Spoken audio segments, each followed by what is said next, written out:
ఇక్కడ రెండో క్వశ్చన్ చూడండి. ఇక్కడ if F mapping R to R and G mapping R to R are defined by f of x is equal to 3x minus 1, g of x is equal to x square plus 1, then find the f circle g of x and g circle f of x అన్నమాట. ఓకేనా? So f of అనేది ఎలా define అయింది? f of x is equal to 3x minus 1 గా define అయింది. g mapping R to R అనేది g of x is x square plus 1 గా define అయింది అన్నమాట. ఓకేనా? అంటే రెండు ఫంక్షన్స్ ఇచ్చాడు. ఏంటది? f of x ఫంక్షన్ ఇచ్చాడు, ఇక్కడ g of x ఫంక్షన్ ఇచ్చాడు. మనం ఏం కనుక్కోవాలి? F circle G of X కనుక్కోవాలి, G circle F of X కనుక్కోవాలి. ఓకేనా? దీనికి లాజిక్ ఏంటంటే F of X G of X ఇచ్చినప్పుడు F circle G of X G circle F of X కనుక్కున్నప్పుడు ఇక్కడ ఎక్స్ ఉన్న ప్లేస్లో ఎక్స్ స్క్వేర్ ప్లస్ 1 ప్రతిక్షేపించేసాయి. ఓకేనా? నెక్స్ట్ ఇక్కడ ఎక్స్ ఉన్న చోట 3x మైనస్ 1 సబ్స్టిట్యూట్ చేసేసాయి. ఓకేనా? జీకి F circle G of X వస్తుంది, ఇది దీనికి G circle F of X వస్తుంది. నేనా ఎక్స్ ఉన్న చోట 3 into x square plus 1 minus 1 substitute చేయి. ఇక్కడ x ఉన్న చోట ఎంత సబ్స్టిట్యూట్ అవుతావు? ఇది సబ్స్టిట్యూట్ చేస్తాం. 3x minus 1 whole square plus 1 substitute చేస్తాం. ఓకేనా? ఇది ఎంత వస్తుంది? ఇది f circle G of X వస్తుంది, ఇది g circle F of X వస్తుంది. ఓకే? అట్లా మామూలుగా క్వశ్చన్ చూద్దాం. ఇక్కడ ఎంత గివెన్ ఫంక్షన్స్ ఆర్ ఒకటైనా మరి F of x is equal ఇక్కడ 3x minus 1 కదా, f of x is equal to 3x minus 1. Next g of x ఎంత ఇక్కడ? x square plus 1. ఓకే?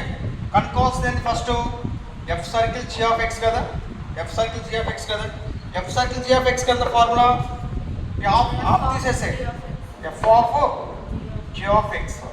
ఓకేనా? f of g of x అంటే ఎంత? g of x అంటే ఎంత? x square plus 1. X square plus 1 కాబట్టి ఇది దేంట్లో ఎఫ్ ఆఫ్ ఎక్స్ కదా, ఎఫ్ ఆఫ్ ఎక్స్ అంటే ఎఫ్ ఆఫ్ ఫంక్షన్లో మన x value x square plus 1 substitute చేయాలి. అంతేనా? ఇక్కడ ఎంత ఇచ్చాడు మనకి? F of x is equal 3x minus 1 ఇచ్చాడు కదా. So therefore f of 1 అంటే ఏంటి? ఎక్స్ ఉన్న ప్లేస్లో 1 సబ్స్టిట్యూట్ చేయాలి. ఎఫ్ ఆఫ్ 2 అంటే ఏంటి? ఎక్స్ ఉన్న ప్లేస్లో మనం 2 సబ్స్టిట్యూట్ చేయాలి. ఇక్కడ ఎంత ఇచ్చాడు? F of X square plus 1 ఇచ్చాడు కాబట్టి ఎక్స్ ఉన్న ప్లేస్లో ఎంత సబ్స్టిట్యూట్ చేయాలి? మనం ఎక్స్ స్క్వేర్ ప్లస్ 1 సబ్స్టిట్యూట్ చేయాలి. అంతేనా? సబ్స్టిట్యూట్ చేసి ఎంత? F of X square plus 1 కాబట్టి 3 ఇంటూ ఎక్స్ అంటే ఎంత? ఎక్స్ స్క్వేర్ ప్లస్ 1 కాబట్టి ఎక్స్ స్క్వేర్ ప్లస్ 1 మైనస్ 1. ఓకేనా? ఎంత ఇది? 3x స్క్వేర్ ప్లస్ 3 మైనస్ 1 ఎంత? 3x square plus 2. F circle G of x value ఎంత? 3x square plus 2. ఓకేనా? సెకండ్ క్వశ్చన్ చూడు. సెకండ్ ఆప్షన్ ఏంటి? G circle F of x అనమాట. G circle F of X. G circle F of x ఎంత? G of f of X. G of f of x ఎంత? 3x minus 1. 3x minus 1 కదా. ఇదేంటి? G of f of x కదా, g of x కదా. G of x అంటే X plus ఎంత ఉంది ఇక్కడ? 3x minus 1. అంటే జీ ఆఫ్ ఎక్స్లో చోట జీ ఆఫ్ ఎక్స్లో చోట ఎక్స్ ప్లస్లో 3x మైనస్ 1 సబ్స్టిట్యూట్ చేయాలి. ఓకేనా? ఇక్కడ చూడండి g of x is equal ఎంత? ఎక్స్ స్క్వేర్ ప్లస్ 1 కదా. జీ ఆఫ్ 1 అంటే ఎక్స్ ఉన్న చోట 1 సబ్స్టిట్యూట్ చేయాలి.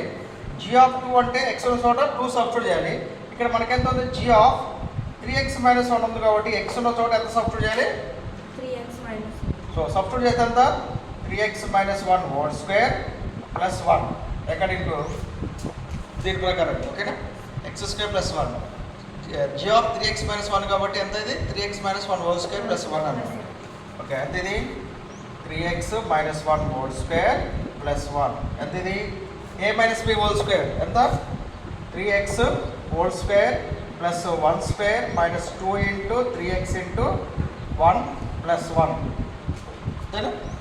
a square plus b square minus 2ab ఎంత? ఇది 9x square plus 1 minus 6x plus 1 ఎంత? ఇది 9x square minus 6x plus 2. So therefore g circle F of x is equal to this one. ఇక్కడ మన ఇందాక వచ్చిన question ఏంటి? G f circle G of x is equal to x వచ్చింది, g circle F of x is equal to x వచ్చింది కాబట్టి మనం ఏం చేసినాం అక్కడ? F of x is equal to g circle of f of x రాసాం. F circle of G of x is equal to g circle F of x రాసాం. ఇక్కడ మన సమానం వచ్చిందా? ఇక్కడ వేరే ఆన్సర్ వచ్చింది, ఇక్కడ వేరే విలువ వచ్చింది. సో దేర్ఫోర్ ఏంటి? Not equal. ఇది పెడితే కండిషన్ పెడితే పెట్టచ్చు, లేకపోతే లేదు. దీని యొక్క వాల్యూ కనుక్కో అని చెప్పేసి అన్నాడు. దీని యొక్క వాల్యూ కనుక్కో అని చెప్పేసి అన్నాడు. ఓకేనా దట్స్ ఆల్. ఇది అర్థమైందమ్మా? ఇది Yes, sir. ఈ వాల్యూ అమ్మా, ఈ వాల్యూ దేంట్లో సబ్స్టిట్యూట్ చేయి, ఈ వాల్యూ దేంట్లో సబ్స్టిట్యూట్ చేయి, ఎక్స్ వాల్యూలో. ఓకే, రెండు ఆన్సర్లు వచ్చేస్తాయి అన్నమాట.